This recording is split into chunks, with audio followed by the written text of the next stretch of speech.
Welcome. A recent question from a care partner was regarding cooking and safety.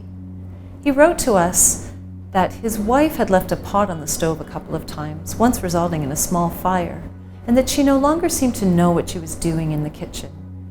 She's always done all the cooking for them, and he doesn't know how to cook, and he had many questions about how he can handle this.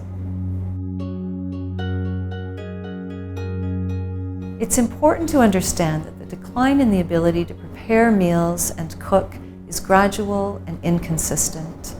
A person may have been cooking their whole life, so they will maintain some ability and lose others. The most important concerns are for safety.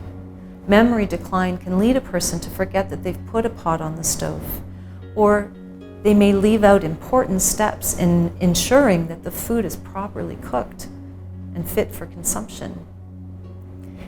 People with dementia also lose the ability to multitask, so it's no longer possible to cook rice and chop vegetables at the same time.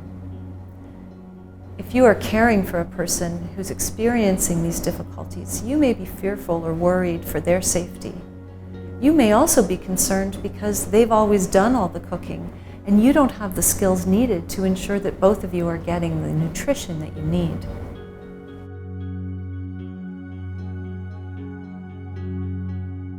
Let's talk about some strategies to try when cooking and meal preparation is an issue.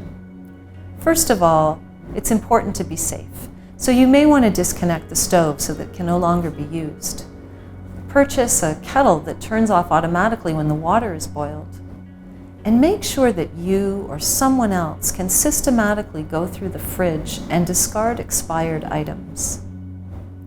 You may want to ask for help. This is always difficult, but it is important. Friends and family may be able to take care of some of the meal preparation, or at least check in at mealtime to make sure that nothing's going wrong.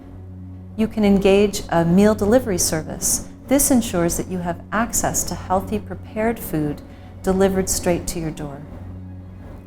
Most importantly, when you're struggling with this or any other issues related to your family member with dementia, make sure that you are getting the help that you need from a trained healthcare professional. For more assistance with issues around cooking and meal preparation, visit your family doctor, your local Alzheimer's Society, the Reitman Center at Sinai Health System, our Enhancing Care Program website, or download the Dementia Advisor app.